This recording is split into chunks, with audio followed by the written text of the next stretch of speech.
Hello everyone, welcome to YouTube channel learning point.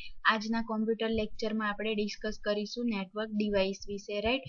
અને બીજું જોઈશું ઇન્ટરનેટ શું છે, બરાબર. બીજું જોઈશું આઈપી એડ્રેસ શું છે. તો એના વિશે આજે આપણે થોડી ઘણી ડિસ્કશન કરવાની છે, બરાબર. તો આ વસ્તુ બેઝિક છે, બરાબર. તો એના વિશે આપણે સ્ટડી કરીએ. Okay, ready. તો સૌથી પહેલા આપણે જોઈએ નેટવર્ક ડિવાઇસ. તો કે નેટવર્ક ડિવાઇસ શું છે, બરાબર. તો કે નેટવર્કમાં નોડને એકબીજા સાથે જોડવા માટે અલગ અલગ હાર્ડવેરનો ઉપયોગ થાય છે, બરાબર. તમને નોડ કોને કહેવાય? આપણે આગળના લેક્ચરમાં જોયું છે કે જે કોમ્પ્યુટર નેટવર્ક સાથે જોડાયેલું હશે તો એને શું કહેવામાં આવશે? નોડ કહેવાશે, બરાબર. શું કહેવાશે? નોડ કહેવાશે. તો નેટવર્કમાં નોડને એકબીજા સાથે જોડવા માટે અલગ અલગ હાર્ડવેરનો ઉપયોગ થાય છે, બરાબર.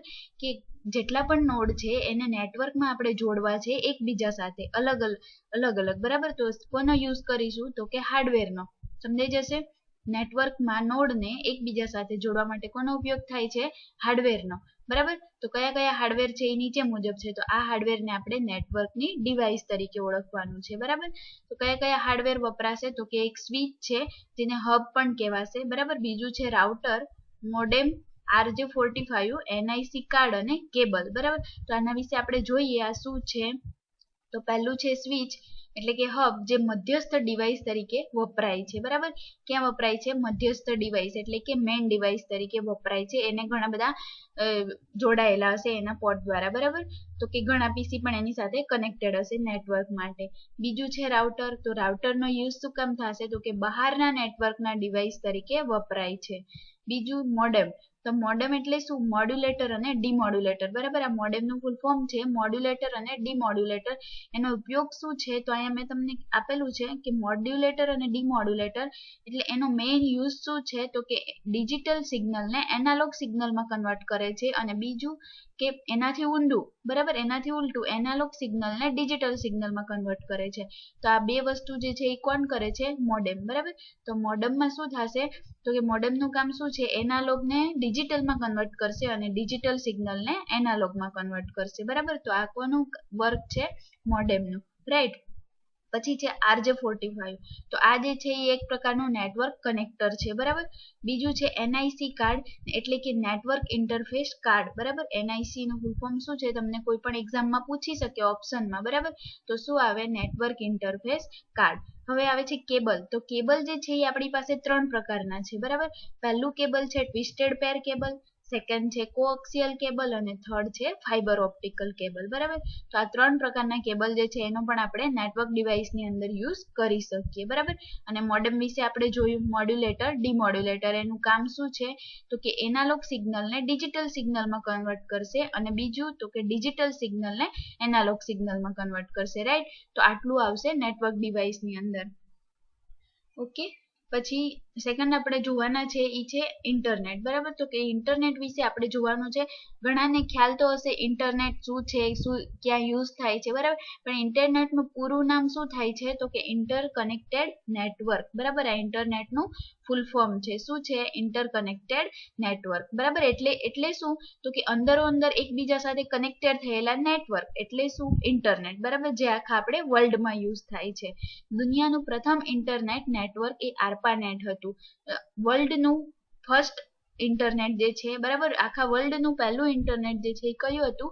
ARPANET. તમને કોમ્પ્યુટર ટેસ્ટ હોય તો તમને પૂછાઈ શકે કે વર્લ્ડનું ફર્સ્ટ ઇન્ટરનેટ નેટવર્ક કયું હતું? તો શું આવે? ARPANET, બરાબર. જે ક્યારે બનાવવામાં આવ્યું હતું? તો કે ઈસવીસન 1961માં યુએસએના ડિફેન્સ વિભાગ દ્વારા તેને બનાવવામાં આવ્યું હતું, બરાબર.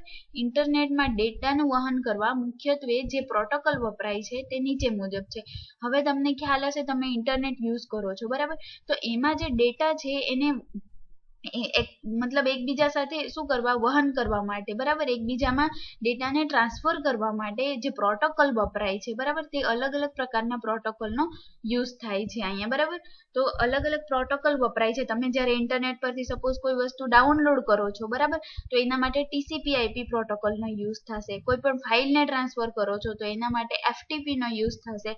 તો આ અલગ અલગ બધા પ્રોટોકોલ છે જે આપણે નેટમાં યુઝ કરી શકીએ, બરાબર. જ્યારે આપણે ઇન્ટરનેટ યુઝ કરીએ ત્યારે એમાંથી ડાઉનલોડ કરવું હોય કે ડેટા કોઈ પણ અપલોડ કરવો હોય, ટ્રાન્સફર કરવું હોય, તો એના માટે અલગ અલગ પ્રોટોકોલ વપરાય છે. બરાબર, તે પ્રોટોકોલ કયા કયા છે તે આપણે જોઈએ. પહેલું છે TCP, જેનું ફૂલ ફોર્મ છે ટ્રાન્સમિશન કંટ્રોલ પ્રોટોકોલ. બરાબર, સેકન્ડ છે IP એટલે કે ઇન્ટરનેટ એડ્રેસ પ્રોટોકોલ. થર્ડ છે FTP એટલે કે ફાઇલ ટ્રાન્સફર પ્રોટોકોલ. આ પ્રકારનો જે પ્રોટોકોલ છે એ શેના માટે યુઝ થશે? કોઈ પણ ફાઇલને ટ્રાન્સફર કરવા માટે. બરાબર, એક જગ્યાએથી બીજી જગ્યાએ ટ્રાન્સફર કરવા માટે. પછી છે HTTP એટલે કે હાઇપરટેક્સ્ટ ટ્રાન્સફર પ્રોટોકોલ. બરાબર, આ પ્રોટોકોલ બધાને ખ્યાલ હશે. તમે જ્યારે કોઈ પણ વસ્તુ નેટમાં સર્ચ કરો છો તો ડાયરેક્ટ /HTTP એવી રીતે સ્મોલમાં લખેલું આવી જાય છે. બરાબર, તમે કોઈ પણ વસ્તુ સર્ચ કરો છો ત્યારે તો આ જે છે એ પ્રોટોકોલ છે યુઝ થાય છે. બરાબર, HTTP એટલે કે હાઇપરટેક્સ્ટ ટ્રાન્સફર પ્રોટોકોલ. બરાબર, તો આ ઇન્ટરનેટ વિશે આટલું મેઇન વસ્તુ છે જે તમારે યાદ રાખવાનું છે. રાઈટ, હવે આપણે જોઈશું IP એડ્રેસ. તો IP એડ્રેસ શું છે? બરાબર, IP એટલે શું? Internet protocol. બરાબર, ઇન્ટરનેટ પ્રોટોકોલ એડ્રેસ શું છે? તો કે ઇન્ટરનેટ નેટવર્કમાં જોડાયેલા તમામ નોડને એક અજોડ એડ્રેસ આપવામાં આવેલ હોય છે. આ એડ્રેસને ઇન્ટરનેટ એડ્રેસ કહેવામાં આવે છે. બરાબર, તો કે ઇન્ટરનેટ, હવે આપણે જ્યાં ઘરે રહીએ છીએ, બરાબર, તો આપણું પણ એડ્રેસ છે. એવી રીતે ઇન્ટરનેટ છે તો એનું પણ ખુદનું એડ્રેસ છે. બરાબર, તો ઇન્ટરનેટ જે છે એમાં નેટવર્કમાં જેટલા પણ નોડ જોડાયેલા છે, નોડ એટલે શું? તો કે જે કોઈ પણ કોમ્પ્યુટર નેટવર્ક સાથે જોડાયેલું હશે તો એને શું કહેવાશે?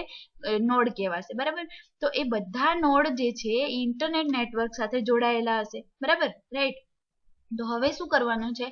તો કે એ બધા નોડ જે છે એ નેટવર્કમાં જોડાયેલા છે, તો એ જેટલા પણ નોડ જોડાયેલા છે એની પાસે દરેક પાસે પોતાનો એક એડ્રેસ હશે. શું હશે?